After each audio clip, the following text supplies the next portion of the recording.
If you're ready, let's go for another video. Today's video is about something important, which means there was no any video which was not important actually. So come on students, if you are ready, let's get started. Today's video is about the importance of subject and verb in a sentence. In writing, in speaking, even in understanding, once you read something, listen to something, like how important it is to understand a subject and to put a verb according to the subject, okay, that proceeds. So here we have a word. One is F-O-L-L-O-W. Follow. Another word is P-R-E-C-W-D. Proceed. Follow means something which comes after something, and proceed means something which comes before something. Okay. So what we are going to see here is intervening phrases जिसके वजह से आपका writing में कई बार पता नहीं चलता है वर्ब किसके अकॉर्डिंग लगाना है. कहने का मतलब आज का क्लास आपको ये हेल्प करेगा वर्ब लगाने के लिए हम कहाँ देखना है. आसमान देखना है, नीचे देखना है.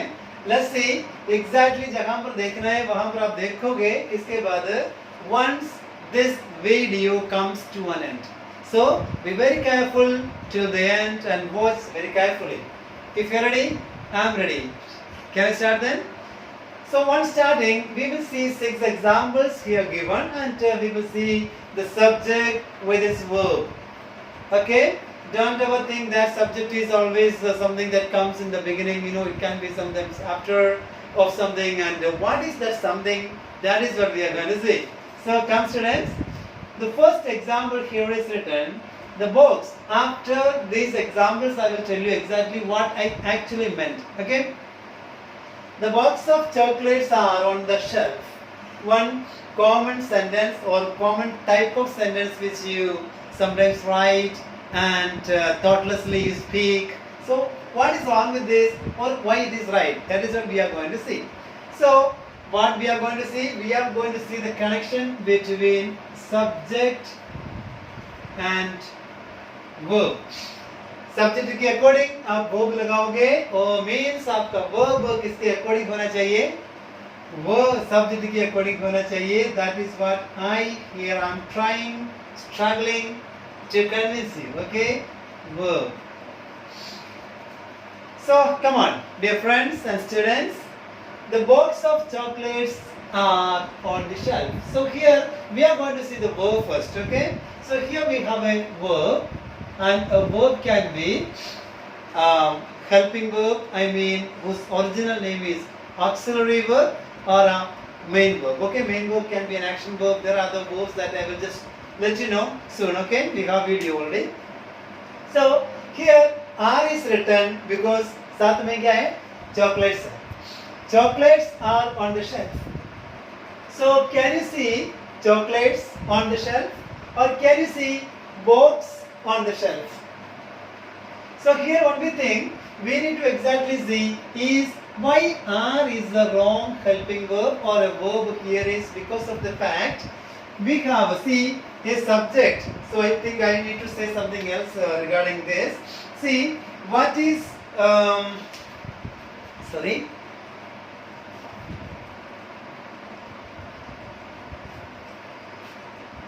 regarding a subject can be number 1 a noun. A subject can number 2 be a pronoun. A subject can number 3 be a G-E-R-U-N-D, gerund. So एक noun या एक pronoun या एक gerund है, क्या हमारा subject है. The same thing I would like to tell you here also. An object can be a noun, an object can be a pronoun, an object can be a gerund. So if you follow this, you will be able to focus exactly in subject. So एक subject को क्या noun होना चाहिए, pronoun होना चाहिए. यहाँ पर pronoun आपको पता है he, she, it, I, we, you, they, such. So here आप देखो box. Box means noun. Name of a thing is noun. And here chocolate भी क्या है? Noun है. So यहाँ पर हमारे पास 2 noun है. So आप किसके हिसाब से एक verb लगाया? चॉकलेट्स के साथ। So यहाँ पर this is very important section for you, action for you to understand actually। ये यहाँ पर हम किसकी बात कर रहे हैं? बॉक्स की बात कर रहे हैं और चॉकलेट्स की बात कर रहे हैं। So शेल्फ में क्या है? चॉकलेट्स का एक बॉक्स है। So कहने का मतलब we are referring means this sentence refers what to the like noun given here, that is box। तो यहाँ पर ये कभी ये नहीं देखना वर्ब के पास द क्लोजेस्ट वर्ड जो नाउन है कभी नहीं बनना यहाँ पर सब्जेक्ट, फिर क्या बनना ये यहाँ पर another simple tip I will tell you, that is कोई भी एक like this is not every case, certain case और मोस्ट ऑफ द केसेस अगर कोई प्रीपोजिशन के बाद एक नाउन आ जाता है इसको हम क्या नहीं समझना, सब्जेक्ट नहीं समझना। मीन्स जो नाउन किसके बिना आता है, प्रीपोजिशन के बिना, for example on, in, at, for, from, to, like यहाँ पर क्या लिखा ऑफ, इसके बिना कोई सब्जेक्ट है। देखो हम देखो यहाँ पर बॉक्स है, बॉक्स किसके साथ आ गया, द के साथ, मीन्स यहाँ पर कोई प्रीपोजिशन नहीं है तो पता लग गया। ये आप अवॉइड करके देखो तभी भी आपको सेंस मिलेगा। सो कहने का मतलब the box are on the shelf is wrong as per the study, then what is the answer, the box is on the shelf। अब पता लग गया। अगर आपको डाउट है तो आप क्या करना, ये द बॉक्स अवॉइड करके देखो, of chocolates are on the और is on the shelf. So पता लग गया सेंस नहीं बनता। सो ये सेंस किसने दिया, बॉक्स ने दिया। सो ये बॉक्स इसलिए आर गलत हो गया, इस एक के लिए मैंने इतना टाइम इसलिए लगाया, आगे वाला पैटर्न भी सेम करके रखा है तो इसको एक बार एनालाइज करेंगे। I think this will help you to reduce your or fix the problems you have। Come on, number 2. Every one of the students have practiced very hard। इसमें एक फंडी वाली बात है ये, कई बार बच्चे ये लिखता है so one thing, excuse me, HARD। so कई बार बच्चे लिखते हैं very hardly। If I practice very hardly, hardly has a negative meaning, so इसका मतलब कोई प्रैक्टिस नहीं करता। तो hard अपने आप क्या है, adverb है। so मेहनत के लिए हम क्या hard यूज करते हैं, hardly यूज नहीं करता। अब देखो हमारा verb देखो, have practiced। have practiced में हमारे लिए have प्लूरल है, has सिंगुलर है। अब देखना जैसे हमने पहले बोला हम किसकी बात कर रहे हैं, स्टूडेंट्स की बात कर रहे हैं या एवरीवन की बात कर रहे हैं। तो अभी सिंपल आइडिया इज दैट ये स्टूडेंट्स किसके बाद आ गया, ऑफ के बाद आ गया। So this is not going to be the subject, what is going to be the subject जिसमें प्रीपोजिशन नहीं आया है। So everyone, everyone is singular, everyone is singular. So singular के साथ हैव नहीं आता, आता है हैज।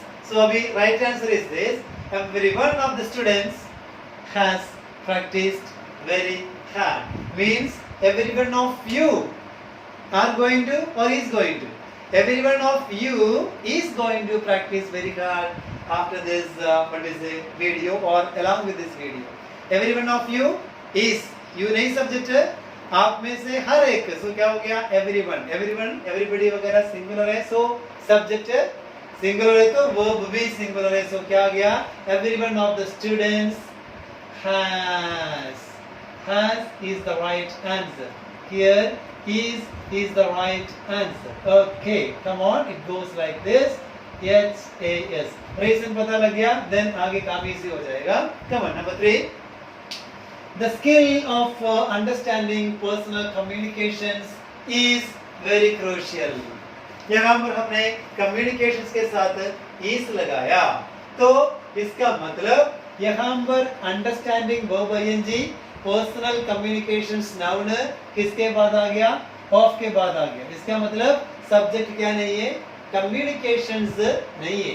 इसको हम ऐसे पढ़ना पड़ेगा, of understanding personal communications plural है तो इसका मतलब ऑफ के वजह से ये है नहीं है सब्जेक्ट। सो फिर क्या है, द स्किल की बात कर रहे हैं। कहने का मतलब डाउट है तो ये करना, जो प्रीपोजिशन से लेकर वर्ब तक जो भी है इसको अवॉइड करके देखो। The skill is very crucial, जो भी स्किल है, यहाँ पर किस कौन सा स्किल की बात किया, पर्सनल कम्युनिकेशंस को अंडरस्टैंड करने का स्किल की बात कर रही है। सो कहने का मतलब ये सेंटेंस अपने आप क्या है, सही है, क्योंकि स्किल सिंगुलर है, सिंगुलर के साथ क्या गया बोलो, is. So fine fourth example, the number of people who are mobile owners rise every year। वो कहाँ पर है, एक आर है, एक राइस है, rise rose risen, rise rises rising, verb का अलग अलग फॉर्म्स, इस हमारे का आर लगाया। अब देखो द नम, ये वर्ब दो वर्ब में से कौन सा वर्ब किसके साथ, कौन सा वर्ब किसके साथ देख लेंगे, ये भी देखेंगे कोई वर्ब है जो बेस्ड है। So the number of people who are mobile owners rise every year। हम अभी देखना पड़ेगा राइस, ये राइस किसके लिए आ गया, चावल वाला नहीं, RISE राइस, उठना, राइट, बढ़ना। सो राइस एवरी ईयर, अब देखना पड़ेगा हर साल क्या बढ़ता है, ऊपर होता जा रहा है, क्या जाता है देखेंगे। आज एक मोबाइल ओनर्स की बात किया। सो अब देखो the number of people who are mobile owners, ये हु किसके लिए लगाया, मोस्ट प्रोबेबली हमारा नेक्स्ट वीडियो रिलेटिव प्रोनाउन के बारे में है, वहां पर आप हु विच वगैरह समझोगे संगी तरह अच्छी तरह। So the number of people who are mobile owners, कौन है mobile owners, people mobile owners है, तो इसका मतलब एक हु किसके लिए आ गया, पीपल के लिए आ गया। पीपल जो कौन है, मोबाइल का ओनर से मालिक है, तो वो बढ़ रहा है। सो अभी आप बोलो पीपल बढ़ रहा है या पीपल का नंबर बढ़ रहा है, नंबर बढ़ रहा है, एवरी ईयर वो बढ़ता है। सो ध्यान से सुनो, यहाँ पर अगर ये द नंबर हम छोड़ के देखो आपको सेंस नहीं मिलना, देखो कहां से शुरू होगा, of people who are mobile owners rise every year, no sense, only one sense, that is nonsense. Yes, now what is the sense actually, अगर आप ये वाला छोड़ दो, छोड़ के देखो, अभी पता लग गया, the number rises every year, we have a sense actually, we got. अब देखना पड़ेगा जब नंबर के साथ आप दा लगाओगे ना, सब्जेक्ट क्या हो जाता है, सिंगुलर हो जाता है। कहने का मतलब जब सब्जेक्ट सिंगुलर है वर्ब भी सिंगुलर है। ये आपको समझाने के लिए कई बार मैंने बोल चुका है, फिर से एक बार बोल रहा हूं, सुन लो प्लीज ध्यान से। ये सिस्टम है, जब आप कोई सब्जेक्ट के साथ कोई भी एक सब्जेक्ट के साथ यस लगाओगे ना, क्या हो जाता है, प्लूरल हो जाता है। जब आप कोई वर्ब के साथ यस और यस लगाते हैं तब ये क्या हो जाता है, सिंगुलर हो जाता है। कहने का मतलब जिस वर्ब के साथ यस और यस नहीं है वो क्या है, प्लूरल है। जिस वर्ब के साथ यस और यस लगाओगे तभी क्या हो जाता है, सिंगुलर हो जाता है। मैंने आपको बोला जैसे एक आइडिया है, द नंबर की बात करेंगे क्या होगा, सिंगुलर। अगर दा के जगह ए लगाया देन ये क्या बन जाता है, प्लूरल वाला बन जाएगा। कहने का मतलब ए नंबर ऑफ पीपल आर आएगा, द नंबर ऑफ पीपल इस आएगा, खास आएगा, मींस सिंगुलर हेल्पिंग वर्ब आएगा। तो अभी पता लग गया, यहाँ पर ये लगाने का रीजन पता लग गया क्या है, सब्जेक्ट पीपल हु आर नहीं है, ए आर किसके लिए आ गया, हु के लिए आ गया, ए हु किसके लिए आ गया, पीपल के लिए आ गया, इसलिए वो सही है। पर यहाँ पर जो राइस क्या बढ़ता है एवरी ईयर, नंबर बढ़ता है। So answer is the number of mobile the number of people who are mobile owners rises every year. इसको बोलते हैं ग्रामेटिकल एक्यूरेसी। एंड दो रह गया। So this is the penultimate line and second last line. My father, including his best friends, are going for a movie. Another interesting sentence and fact is that my father, including his best friends, are going for a movie. अब आपको पता होना चाहिए कौन जा रहा है, my father जा रहे हैं और my father and पापा's friends, उनका फ्रेंड्स जा रहे हैं और माय फ्रेंड्स वगैरह, पापा का फ्रेंड्स वगैरह जा रहे हैं क्या है।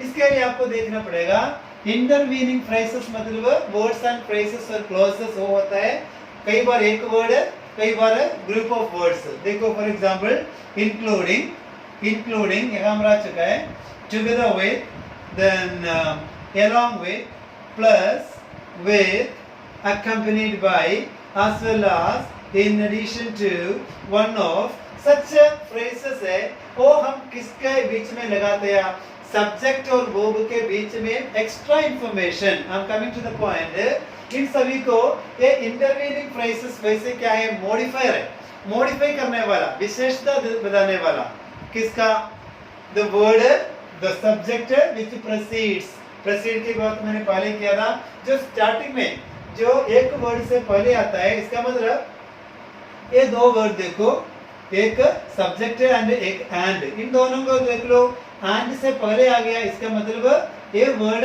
इससे पहले आ गया, इट प्रेसीड्स, ये वर्ड इसके बाद आ गया, फॉलोस। सो कहने का मतलब जो एक नाउन वर्ब से वर्ब के लिए लगाया है, जैसे ये वर्ब और सब्जेक्ट के बीच में जो एक्स्ट्रा इंफॉर्मेशन सब्जेक्ट को मॉडिफाई करने के लिए हम यूज करते हैं, उसको हम क्या बोलते हैं, इंटरवीनिंग फ्रेजेस बोलते हैं। इसका मतलब ये इसके बाद आने वाला कोई भी नाउन क्या नहीं समझेगा, क्या नहीं बनेगा, सब्जेक्ट नहीं बनेगा। इसका मतलब इससे पहले जो बताया वो क्या रहेगा, सब्जेक्ट। कहने का मतलब इन दैट केस आपको क्या करना पड़ेगा, लाइक इनको हम क्या करना पड़ेगा, सब्जेक्ट के बाद एक कॉमा जो इसमें आ गया वर्ब से पहले, इनको इसमें चेंज करना, सेपरेट करना, कॉमा के साथ सेपरेट करना। एक कभी क्या नहीं रहेगा, सब्जेक्ट नहीं रहेगा, सब्जेक्ट पहले वाला होगा। अब सुनो, इसका मतलब है ये इंटरवीनिंग फ्रेजेस सेंटेंसेस को लंबा करने के लिए, मजबूत करने के लिए, इंटरेस्टिंग बनाने के लिए हम यूज करते हैं। इसके बिना भी हमारा काम चल जाएगा।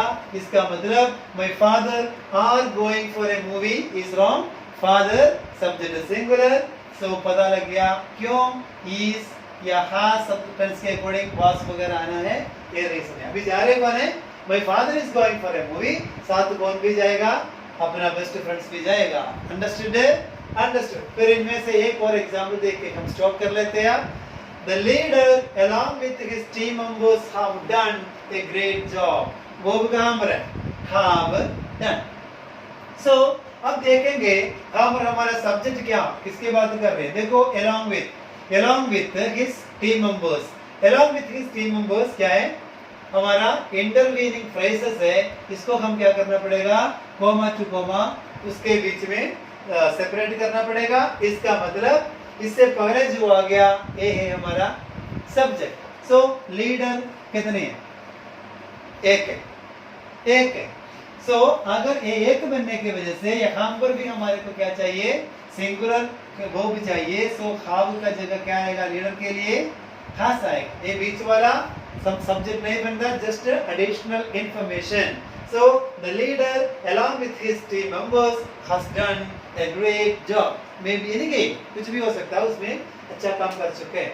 So ये है हमारा आज का वीडियो का एक्चुअल मीनिंग। इसका नाम क्या है, इंटरवीनिंग फ्रेजेस। आगे से जब अपना राइटिंग करोगे, स्पीकिंग करोगे, एडिशनल इंफॉर्मेशन ऐड करोगे, इसको ज्यादा अंडरस्टैंड करने के लिए हमारा प्रीवियस वीडियो है क्या, अपोजिटिव, इसको आप एक बार सुनोगे, पता लग जाएगा, वो भी इंटरेस्टिंग है। So we can like make sure that you are going to have a wonderful time once you write and once you speak, even once you read any passages, in sabhi ka dhyan rakhna, so it will really give you such a great level of confidence. And before I wind up, if you're watching for the first time, don't forget to subscribe to my channel plus pressing the bell icon so that you will get the notification whenever I upload the video.